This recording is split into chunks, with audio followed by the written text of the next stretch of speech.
Normally a human being is breathing somewhere 12 to 15 times per minute. Breath is very directly connected to how the mental fluctuations happen. If your breath drops below 6, then what the inanimate things, how they're reverberating, the reverberations of every form and the sounds attached to it become very clear to you. For one who is on the spiritual path, one who wants to perceive, the most important thing is Akash.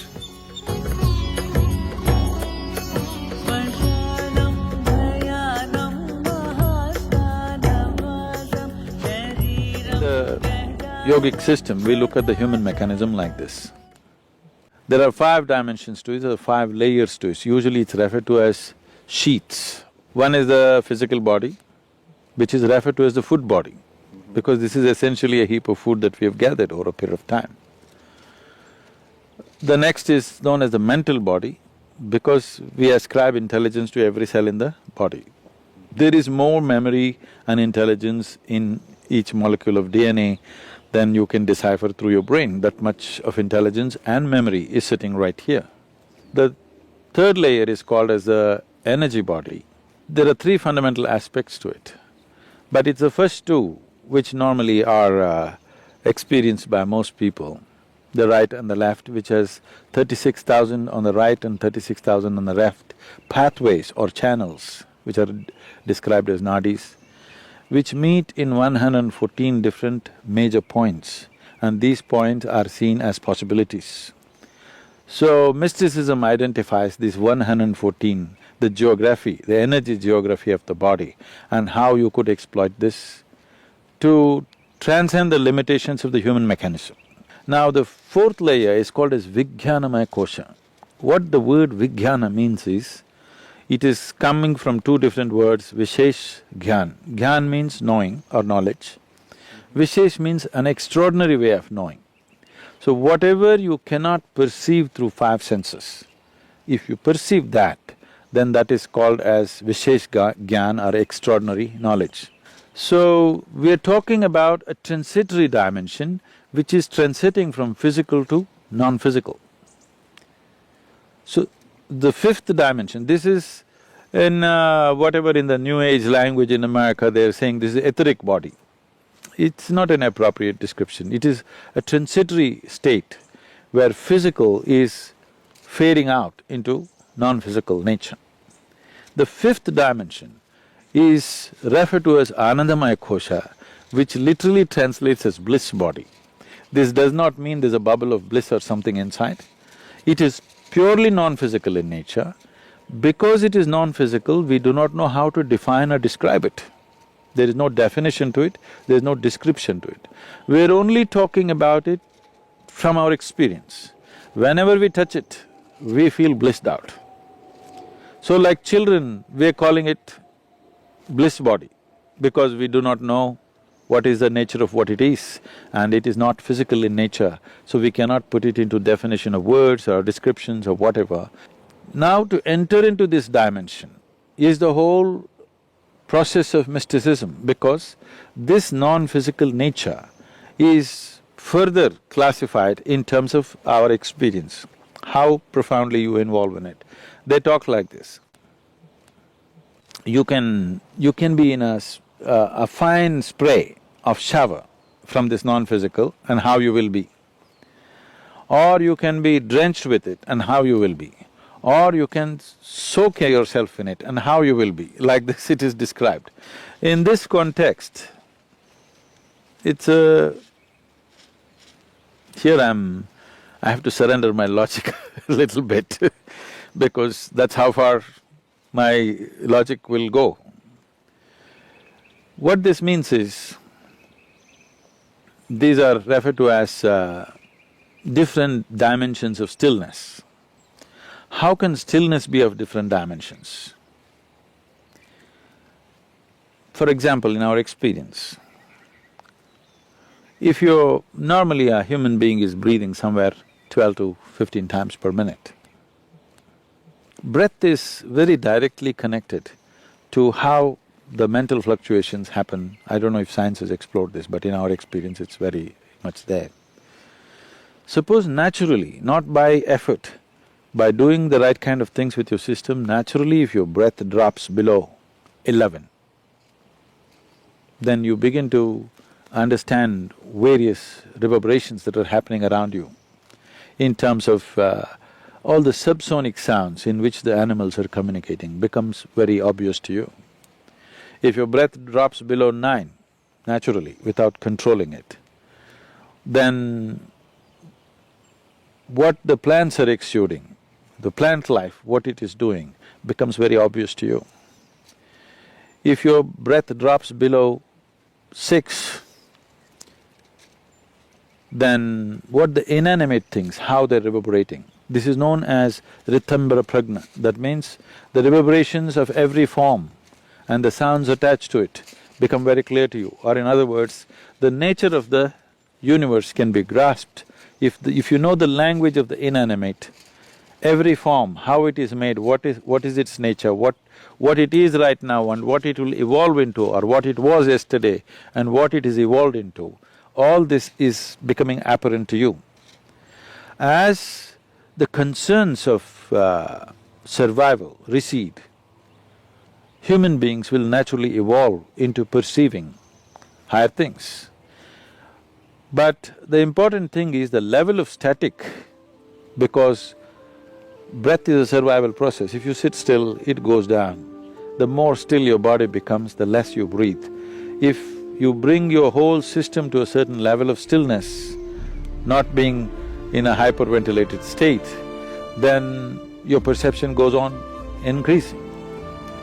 So as the stillness deepens, these are referred to as, traditionally there are various ways in which it is presented. It is usually called as it's called Rudra, Hara and Sadashiva. One is still, but he's vibrant, he's roaring. Another is still, but he's in activity still. Another is absolutely still. Now always that which is absolutely still is referred to be as the ultimate intelligence. Everything else, in its anxiety to be active, it is sacrificing its intelligence at a certain level to be in a state of action. But that which is absolutely still is considered the highest intelligence. It is only in Eastern mysticism, the source of creation is been always celebrated as the highest intelligence. This is the biggest mistake I think modern societies have made is, people were told, God is compassion, God is love, God is generosity. These things mean something to you only when you don't have them. If you're not loved, you will look up, God should love you. If you're not fed well, you want a generous God. If you are down in some way, you want a compassionate God. But if you don't make any assumptions, if you look at a blade of grass, if you look at a flower, if you just look at the structure of an atom, one thing is, the source of creation is the highest level of intelligence that you can ever recognize anywhere.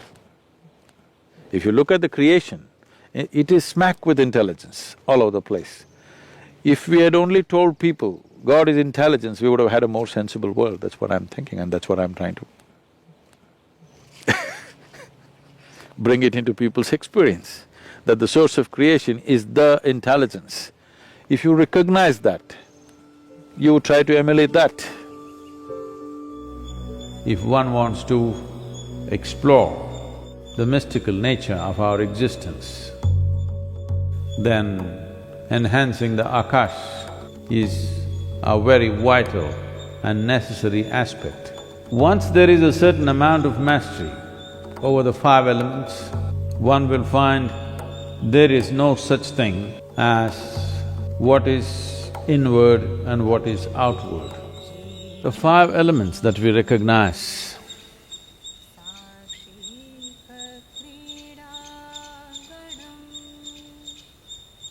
as the basic ingredients of life, this elemental magic, I'm calling it elemental magic because just with 5 things,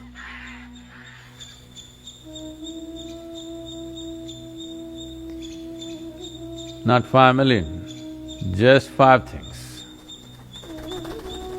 With 5 things, too much has been done. With 5 things, what is presenting itself as cosmos, what is presenting itself as life, what is presenting itself as everything that we can see, hear, smell, taste and touch, is well beyond the permutations and combinations that we can think of. If something goes beyond the permutations and combinations, then it's no more mathematic, it is magic. So this elemental magic, to master this elemental magic is the most fundamental dimension of yoga. Essentially, when people want to be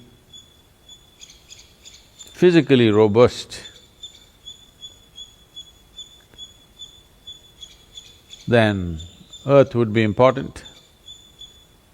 But for one who is on the spiritual path, one who wants to perceive, the most important thing is Akash.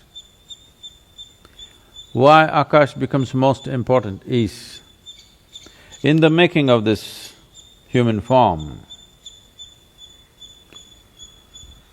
72% of water, 12% of earth, 6% of air, 4% of fire is largely determined. The rest is Akash. When we said rest, we did not mean 6%, we said rest. Now, if you increase the proportion of Akash within the system, if you increase the proportion of Akash in the larger scape of who we are, then our ability to perceive is tremendously enhanced. If this proportion remains low, or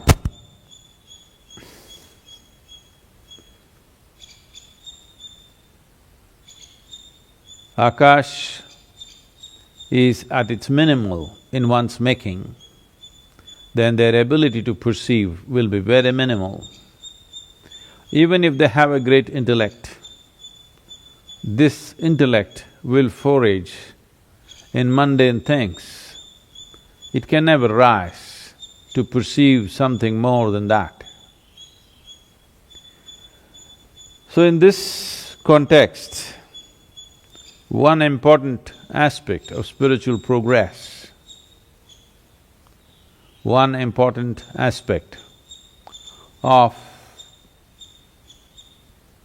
Vigyan or Vishesh Gyan, if one wants to perceive beyond 5 senses, if one wants to perceive that which is not physical in nature, if one wants to extend his antenna to larger dimensions of life, if one wants to explore the mystical nature of our existence, then enhancing the Akash is a very vital and necessary aspect. Akash is a boundless dimension. When the composition of Akash is enhanced, then boundlessness becomes the nature of one's being. If not boundlessness, at least a boundary that you cannot see and feel. This gives the individual person a great sense of freedom, a great sense of not being tied down to anything. This lack of bondage within oneself is an essential amount of space that one needs if they want to have some mastery over these five elements. This goes for human system also. To keep this system well, to keep this system in an efficient and effective mode, but not being identified with it, is a very important or the very important step one has to take if one has to have mastery over elements. Once there is a certain amount of mastery over the five elements, one will find there is no such thing as what is inward and what is outward, because elements don't respect your boundaries. To put it in the simplest form, as you sit here, you breathe. The air does not respect your boundary, it is constantly in and out. This is not just air, this is happening with everything. The food that you eat and whatever substance we relieve ourselves of and everything else is in constant transaction, or the elements do not respect the boundaries of your body. The boundaries of your body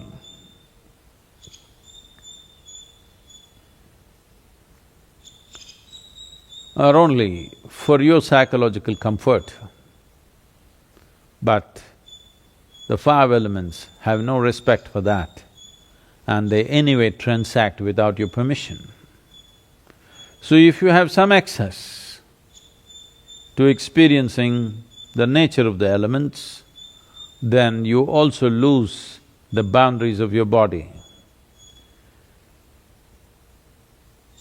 Or in other words, you have sacrificed your privacy, because there is no such thing as privacy, because you know everything is seeping in and everything is seeping out constantly.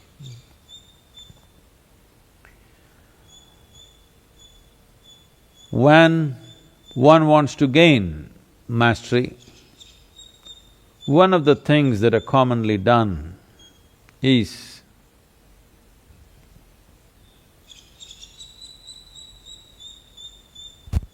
those of you sitting in America or anywhere else in the world right now, including India, don't try to do this. You will see the spiritual movements of the past, whether you take the yogis like the Nagas or the Gorakhnathis or the Jains, one of the things that they do at the basic level of sadhana is, first thing is to expose themselves to elements, because they want the transaction to happen freely. As today, walking around naked in the world is not a possibility, though in India it is still in practice. You will see thousands of them walking naked, not bothered about the social norms. That is not a possibility for all of you. So one simple thing that you can do is move to a looser level of clothing. Well, you may not look shapely, but there is no shape to you on the elemental scape. It is in constant transaction. To facilitate this, to be able to be conscious of this, one important thing is there is a little bit of space between your body and what you wear, that it is not tight-fitting clothes. This is one step that one can take to If you pay attention, you will see beyond this breath, a whole lot of transaction is happening constantly across the body. If one pays enough attention to this transaction, then one will also slowly understand the nature and the composition of the elements within us, then enhancing one dimension or increasing the akash in the system through appropriate practice becomes a possibility. And of course, once I say this, the first question is, Sadhguru, what is that practice? Practice doesn't come first, attention comes first. By attention, if one knows that there is transaction, not by intellect, but by attention, if one knows that there is a transaction, then how to tweak the transaction in our favor is something we can do. First thing is to take charge of the most obvious transactions. The most obvious transactions are breath, food, consumption of water, and the temperature of the body, and the temperature outside. These are the most obvious transactions. Just pay a little more attention to these obvious transactions. It always amazes me how breath, which is such an obvious transaction, and it doesn't happen quietly, it moves the entire body, but most people never ever notice it. If you can't notice your breath, how to notice anything subtler than that, because breath is a noisy activity, it is happening. If you bring attention to these things, how you eat, how you drink, how you breathe, how you touch everything that you touch, you will see the experience of life will rise to a completely different level. These simple things most human beings are not doing. They're gulping down what they eat and drink, they breathe completely unconsciously, they touch anything and everything without knowing what they're touching or feeling it. Largely it's happening like this for most people. If you bring awareness to that, if you bring… let me not even use the word awareness because it means many things to many people, bring more attention to that. If you are far more attentive to these things, then without slowing down anything, this is important, because people think that when you're breathing, you should not be doing anything else, just you must be breathing. When you're eating, you must be eating, when you're drinking, you must be drinking.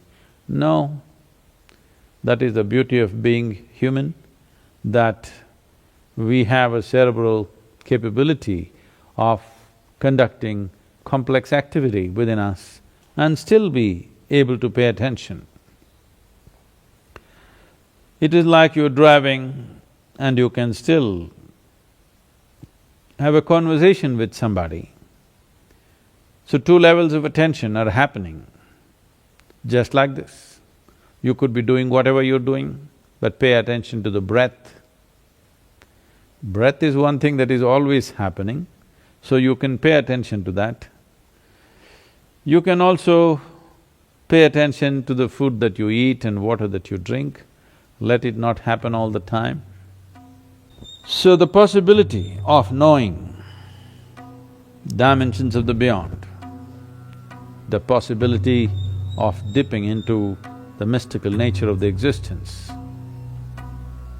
is very much rooted in the elemental composition of who we are. Bringing about a transformation in this